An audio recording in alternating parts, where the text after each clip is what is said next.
Think about organizing a train journey with friends.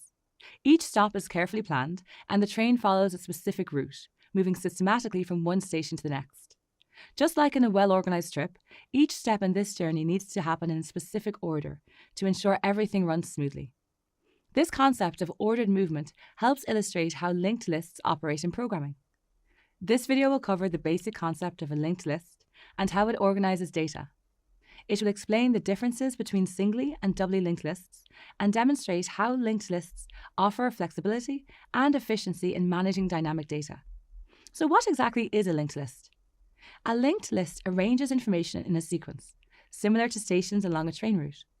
However, instead of stations and tracks, a linked list is made up of nodes and their connections.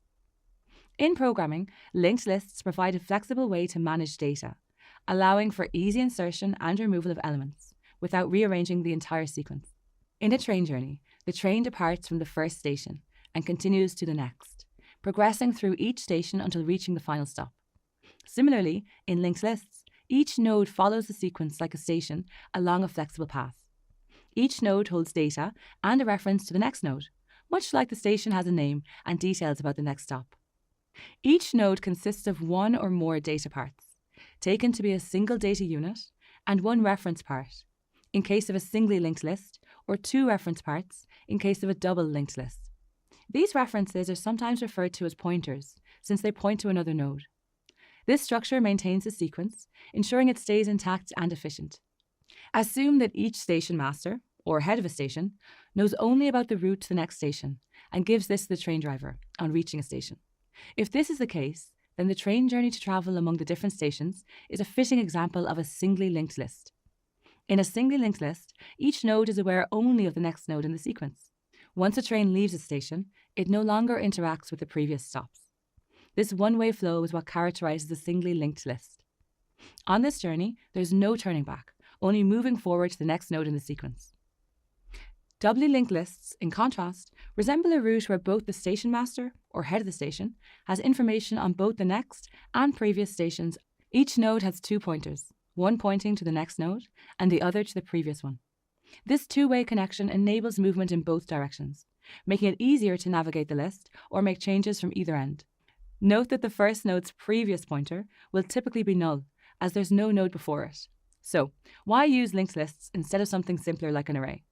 The advantages that linked lists offer over arrays are dynamic size or flexibility, and efficiency in assertions and deletions, no wastage or shortage of memory, all of which are important when manipulating sequences of data. For instance, if you need to add a new station to the planned route at the last minute, it's similar to inserting a new node into a linked list. An array is like having all the stations on the route lined up in a fixed order, so adding a new station would require shifting all the others to make space. This process can be time-consuming and disruptive. With a linked list, you can simply update the references in the nodes. This makes manipulating linked lists quicker, easier, and less disruptive to the overall sequence.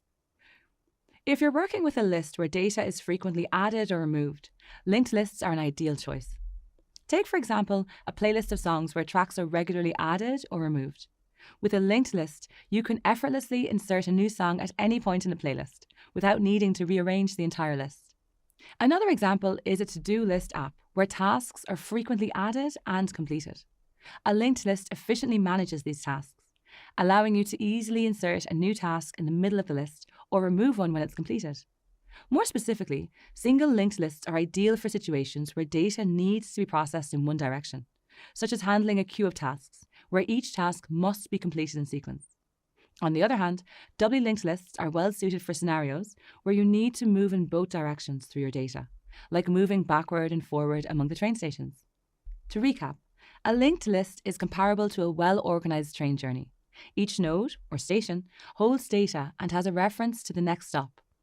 In singly linked lists, each node only knows about the next one, whereas doubly linked lists reference both the next and previous nodes. Understanding linked lists gives you a powerful tool for efficiently managing dynamic data. Whether it's a playlist, a to-do list, or any other data sequence, linked lists help you handle changes smoothly and keep everything running efficiently. Array lists are like a flexible to-do list. But what if you need to organize data in a strict sequence, moving only forward? This is where singly linked lists come into play. Picture a train trip across several cities. each connected in a straight line. Just as you move from one city to the next in sequence, a singly linked list in programming advances from one station or node to the next in a specific order. If you and your friend are traveling on the same route, but his travel route terminates 3 stops before yours, then you would have to have different linked lists, unlike a train where you can travel by the same one till the cities match. This means that if you are storing the names of cities in a linked list, and if the sequence is different, then the linked list must be different. In this video, you'll explore the structure of singly linked lists, how they're manipulated, and how they're implemented in Java. First, a singly linked list is a data structure where elements are arranged in a linear sequence. But unlike arrays, they aren't stored in consecutive memory locations. In a linked list, memory allocation is done only when a new node is added, which could be anywhere in the memory available. The operating system will decide where memory is allocated, which could be in a non-continuous location from the previous node. This is why you need a link to point to the next or previous allocation to access that area's value in memory. Each node has 2 key components, data and next. Data is the value stored in the node, like a city's name. Next points to the following node, similar to the next city on your train route. The first node, called the head, acts as the entry point to the list. Each reference, pointer, or link connects one node to the next, except the last node, which points to null as a reference. This indicates that there are no more items in the linked list. The term null means undefined, and in the case of linked list, signifies the next node is undefined or unavailable. Similar to planning a train journey by connecting each city or landmark, working with a singly linked list involves declaring and linking each node, creating a path from one stop to the next. To begin your journey or list in Java, you must first define each stop by creating a node class. Each node stores essential information, such as the data, the name of the city, and a reference to the next stop. Once your nodes are defined, you need a way to manage your journey. This is where the linked list class comes in. It acts as the starting point, with the first station, the head, leading the way, and each stop linked to the next, guiding you to the end. To initialize a singly linked list, create an instance of the linked list class. When you create the linked list, it will initially be empty. Since it is empty, there are no references to point to, so you can set the head node to null using the this keyword. With your node and class set up, building a linked list is like planning a train journey across several cities. Your route is mapped out, but plans can change. You might add a city, skip a stop, or update a destination. A singly linked list lets you manage these adjustments seamlessly. Suppose you discover a city you must visit and want to add it to your journey. In a singly linked list, this is like adding a new node. For example, imagine a planned train route that goes from New York to Richmond and then directly to Washington. If you want to add Philadelphia to your journey, placing it after Richmond but before Washington, here's how it works. First, create a new node for Philadelphia. Next, adjust the links by connecting Richmond to Philadelphia instead of directly to Washington. Finally, link Philadelphia to Washington. Your journey now flows smoothly from New York to Richmond, adds a stop in Philadelphia, and continues to Washington without disrupting the other stops. In Java, adding a new node to a singly linked list involves updating the next reference of the preceding node to point to the new node, keeping the sequence intact while accommodating the change. If a stop no longer fits your travel plans, you can skip it. Suppose you decide to skip Philadelphia. You must remove the respective node from your linked list. Observe that Philadelphia is a part of the route because New York points to Philadelphia, which in turn points to Richmond. What if New York directly starts pointing to Richmond? Philadelphia will automatically be removed from the route. So, in a linked list, you identify the node to be removed and update its previous node's reference to point directly to the next node. The unwanted node is left out, keeping your journey smooth. So, instead of stopping in Philadelphia, you directly travel from New York to Richmond. With this adjustment, your train travels smoothly from New York to Richmond and continues to Washington. Removing Philadelphia simplifies your trip, allowing you to focus on the key destinations. This quick modification keeps your journey streamlined and aligned with your preferences. When you update the previous node's reference to remove a node from the singly linked list, remember that the removed node is no longer pointed to by any node. It means the removed node is dereferenced and cannot be accessed. If you want it back, you must create it again. But what if a stop changes?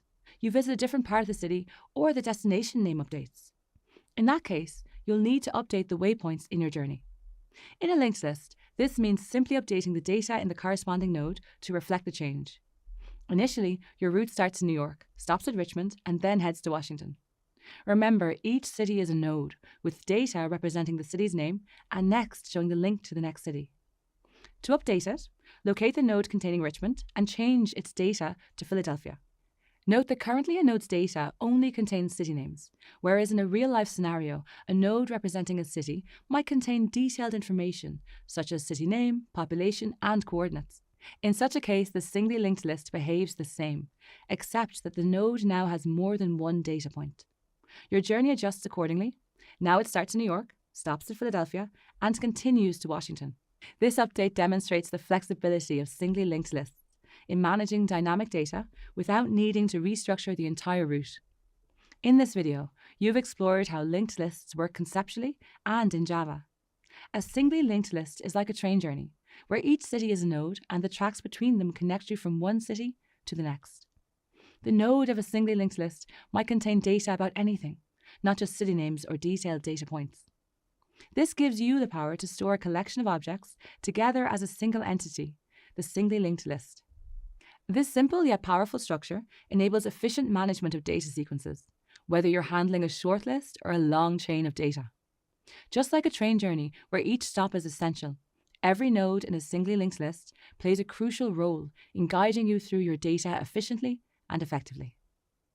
If trains could only ever travel in one direction, missing your stop would be disastrous because there's no way of returning. Thankfully, cities along a route aren't configured like singly linked lists, which can only move forward. Instead, they're more like doubly linked lists, allowing movement to the next and previous stations. In this video, you'll learn all about doubly linked lists. Specifically, you'll learn how to visualize, implement, and modify them in Java.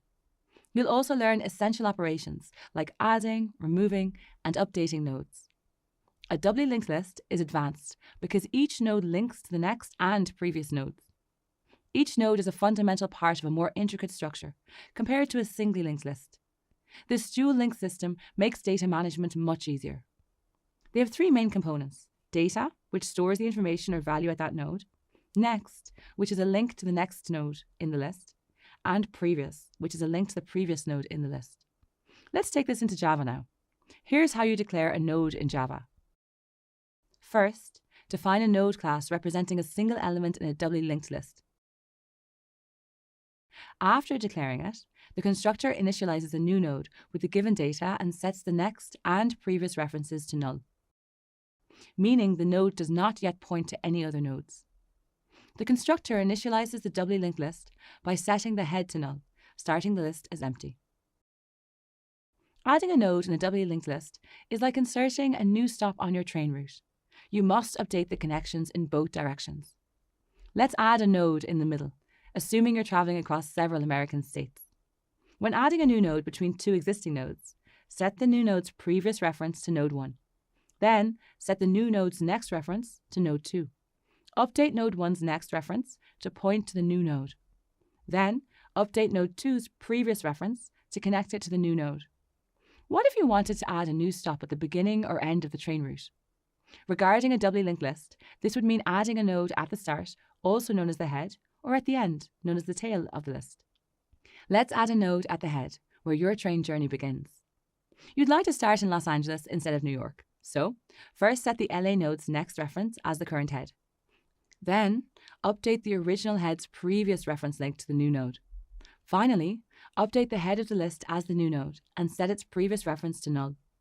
Now, if the final destination on your route changes, you can set the new stop's previous reference to the current tail. Then update the current tail's next reference to link to the new node. Finally, update the tail of the list as the new node and set its next reference to null. What if a stop no longer fits your travel plans? Thanks to the train's ability to move in both directions and the bidirectional nature of doubly linked lists, you can easily adjust the route. In this case, it means removing a node. If the stop you're removing is in the middle of your journey, you'll need to reroute the tracks. First, update the next reference of the preceding node to point to the node after the one you're removing. Then, update the previous reference of the following node to point to the node before the one you're removing. The node you wanted to remove is now disconnected from the list, and the surrounding nodes are directly linked, maintaining the list's integrity. Since no node refers to the removed node, the next node takes its place. Now, if the city you're removing is the first stop, you'll simply start your journey from the next city, ensuring there's no track back to the old start. Similarly, if you're removing the last stop, You'll end your journey at the city just before it, cutting off the track to the removed stop. This keeps your trip smooth and uninterrupted, even with the changes. Let's start with the head. First, update the head as the next node in the list. Then, set the new head's previous reference to null to ensure no link to the removed node. Next up, the tail. First, update the tail as the previous node in the list. Then, set the new tail's next reference to null, cutting off the link to the removed node. The route now ends at Philadelphia, removing DC, node 3, from the list. Finally, let's explore traversal. In a singly linked list, traversal is a one-way street. You can only move forward from the head to the tail, following the next references. If you need to revisit a previous node, start over from the beginning. In contrast, a doubly linked list offers more flexibility. For forward traversal, start at the head and follow the next links until you reach the end, where next is null. For backward traversal, begin at the tail and follow the previous links back to the start. If the previous or next reference is null, then you know you're on either the first or the last node. This bi-directional capability allows you to move freely through the list, making updates and navigation much more efficient. In summary, the doubly linked list offers significant advantages over the singly linked list, especially in scenarios where bidirectional traversal is necessary or preferred. Whether revisiting previous data or managing elements in the middle of the list, doubly linked lists provide a powerful tool for complex data management. Understanding the basic structure and functionality of doubly linked lists enables you to handle a wide range of programming challenges as you continue to grow as a software developer. Imagine you're the manager of a book club, and every book that the club plans to read is like a link in a chain, one after another. Your task is to keep track of this lineup of books in a way that lets you add new ones or go back to older ones without any fuss. This situation is a lot like using lists in program-linked lists, which come in two types, singly linked and doubly linked. Every month, the club picks a new book to read. But as the club grows and members want to revisit old favourites or insert a particular book into the middle of the lineup, you realise you need more flexibility. That's where a doubly linked list becomes useful. Instead of just linking to the next book, each book in the list is connected to the book before and after it. This setup allows you to easily move through the list in either direction, making it simple to revisit old books or insert new ones wherever needed. In this video, you will learn about the differences between singly linked and doubly linked lists in terms of operations such as insertions and modifications, traversal, and memory usage. Let's begin with insertions and modifications. For a singly linked list, adding a new book after the current read is easy. You simply attach a new note to the last book. However, if you need to insert a title earlier in the sequence or between two existing books, the process can be cumbersome, requiring a traversal from the start to the insertion point. This code adds a new book to a singly linked list right after the specified previous book node. It creates a new node, new book, links it to the node that follows, previous book, and then updates previous book to point to this new node, effectively inserting the new book into the list. With a doubly linked list, inserting a book anywhere in the lineup is more intuitive. You can easily slot a new book between two others, updating the pointers for both the preceding and following books. This flexibility is invaluable for accommodating special events or thematic inserts. This code inserts a new book into a doubly linked list right after a specified book, previous book. It creates a new node, new book, with the title, then updates the pointers so that the new book connects properly to the next book in the list and the previous one. If there's a book after the previous one, its prev pointer is adjusted to point back to the new book, ensuring the list remains correctly linked. Next, let's explore the differences between singly linked and doubly linked lists in terms of traversal. With a singly linked list, if members want to know what the next month's book will be, they simply check the note on the current book. This one-directional flow and traversal in a singly linked list is straightforward, but is limited to moving forward. The code current.next updates the current variable to point to the next node in the list. By doing this, the loop can move to the next book in the sequence during the next iteration. With a doubly linked list, should the club decide to revise a previous selection or look ahead, members can easily navigate in either direction. This capability is useful for planning anniversary reviews or thematic months, where past and future reads need to be coordinated. Imagine you're browsing through a digital bookshelf, and the Navigate Books function is your guide. It first looks at the current books by grabbing its title, current.book title. Then it checks if there's another book ahead, current.next. If there is, it notes the next title. Otherwise, it says no book selected. Similarly, it glances backward to see if there's a previous book, current.prev. If there is, it grabs that title too, but if not, it tells you this is the first book. Now that you've examined the differences between singly linked and doubly linked lists in terms of traversal, let's explore memory usage. Choosing the right data structure can often feel like deciding on the best organizational system for a large, evolving project. To better understand this decision, let's revisit our book club analogy. Memory management is critical in Java because it directly impacts the application's performance and scalability. Every node in a linked list is an object, and each object consumes memory, not only for the data it holds, but also for the pointers or references, and some overhead by the Java Virtual Machine, or JVM, for object management. Now let's gain insight into the memory composition of nodes, starting with singly linked lists. Each node in a singly linked list contains the data, for example, the book title, which can vary in size depending on the data type, and a single pointer to the next node. Similar to a singly linked node, a doubly linked list contains the data and a pointer to the next node, but it also contains a pointer to the previous node. Let's analyze the memory implications for each type of linked list. The extra 4 bytes, 32-bit JVMs, in the doubly linked list nodes for the prev pointer might seem trivial, but in large-scale applications where millions of nodes might be involved, this additional memory usage can add up significantly. Let's conclude by examining the trade-off between using singly and doubly linked lists in Java. Singly linked lists are memory efficient. They only need to move forward through the data. They are efficient for insertions and deletions at the beginning or in the middle of the list. They are preferred in scenarios where memory resources are limited and need to be conserved. And finally, they are suitable for applications that process data sequentially. On the other hand, doubly linked lists are preferred when you need to move both forward and backward through the data. You need to easily add, remove, or access items from both directions. The data list is often updated with additions or deletions. The application involves more complex data handling, and data elements naturally connect in both directions, like in navigation systems. In this video, you learned that choosing between singly and doubly linked lists in Java is similar to managing your book club's reading list.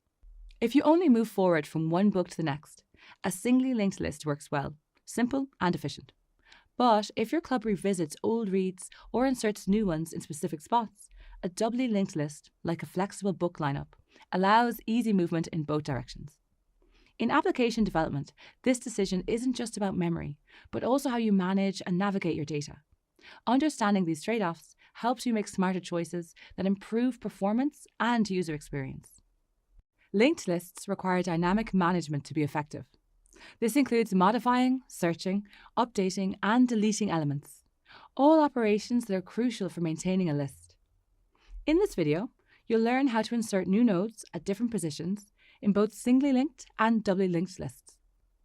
Think of developing a program that reorders a book club's reading list as new books are added. For example, true crime thrillers, always a hit, go straight to the top of the list. Sequels get slotted in the middle to keep the story fresh in everyone's mind. Everything else? Well, they usually find a place at the bottom of the list. Let's explore how to manage these types of insertions in both singly and doubly linked lists. Let's start with a singly linked list, where each node only references the next one.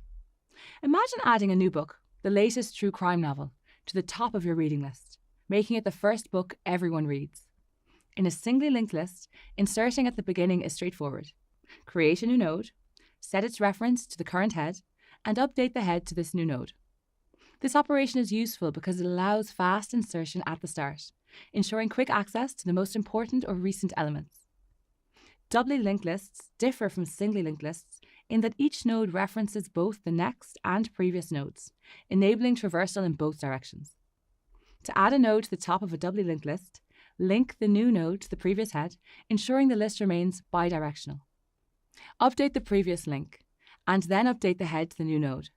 The new book is now placed at the top, and the previous top book knows it's been moved down, thanks to the extra pointer.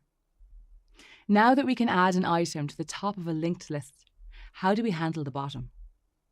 Most books will fall in here, so to insert at the end of a singly linked list, simply traverse to the last node and link the new node there. This is like adding a new book to the end of your book club's reading list, where it patiently waits its turn to one day be read. In a doubly linked list, as before, find the last node and link it to the new node. Then link the new node back to it. Done. The new book is added to the end where it belongs. And once again, the program knows here which book precedes it, so the bidirectional navigation is maintained. Many of a year's book releases are sequels or part of a series, making them ideal for the middle of the reading list. Inserting a node in the middle of a singly linked list involves finding the right spot and updating the pointers.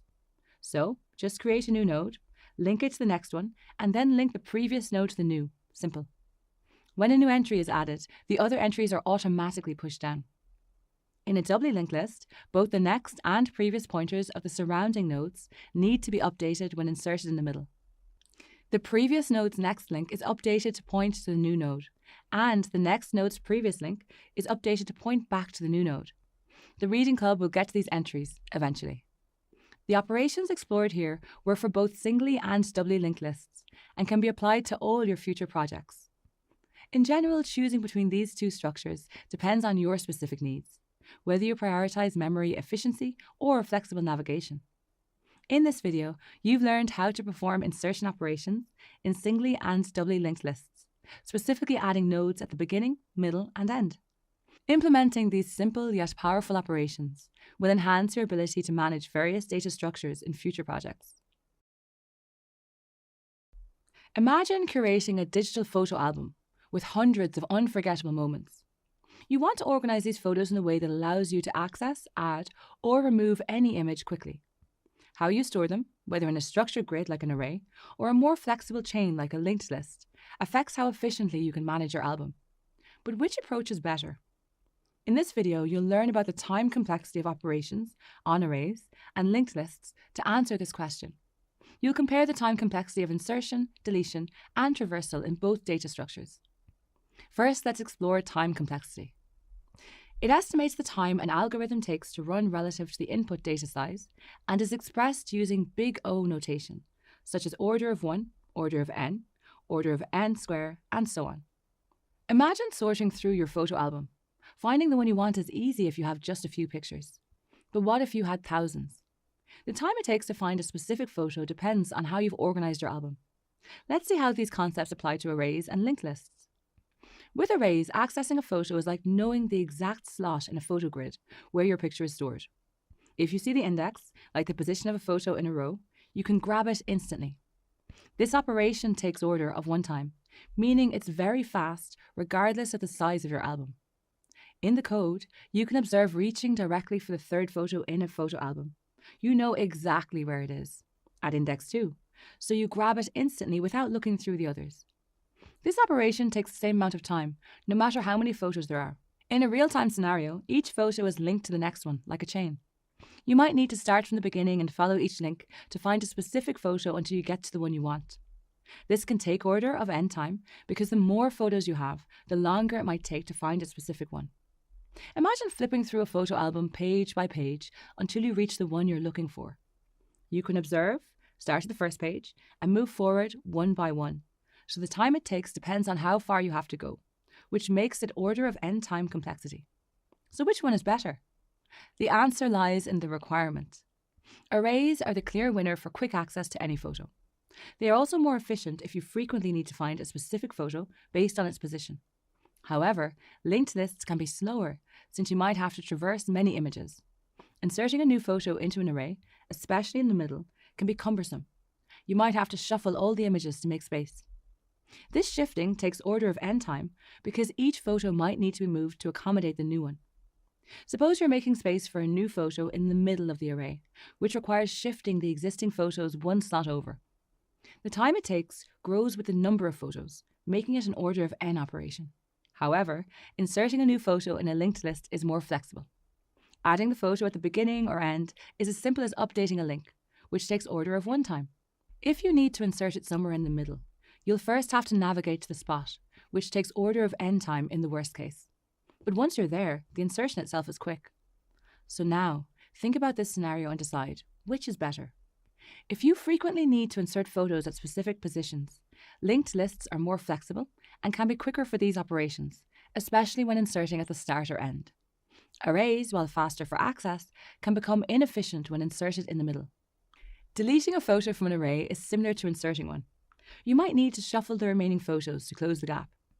This also takes order of end time, as every photo after the deleted one has to be moved. In the code, you can observe that it shifts the remaining photos to the left after deleting one in the middle, moving each subsequent photo over. The time it takes depends on the number of photos, making it an order of n operation. Deleting a photo from a linked list can be more straightforward. If it's at the beginning or end, you simply update the links, which takes order of 1 time. However, like with insertion, if the photo is somewhere in the middle, you first need to find it, which can take order of n time, but the deletion itself is quick once you're there. You can remove a photo by simply skipping over it in the chain, directly connecting to the next one. It's quick and takes constant time, so it's an order of 1 operation. Which one do you think is better? Linked lists generally offer more efficiency for deleting photos, especially if deletions are frequent and not always from the middle. Arrays require more effort because they require shifting elements around after a deletion. In this video, you explored the time complexity of arrays and linked lists. You learned that arrays offer quick access to specific items, but are inefficient for adding or removing items, particularly in the middle. On the other hand, linked lists are more flexible for frequent additions or deletions, especially at the ends, though slower for specific item access. Choosing the right data structure based on your needs is crucial, as no one-size-fits-all solution exists. Informed decisions will lead to more efficient and effective code as your projects become more complex.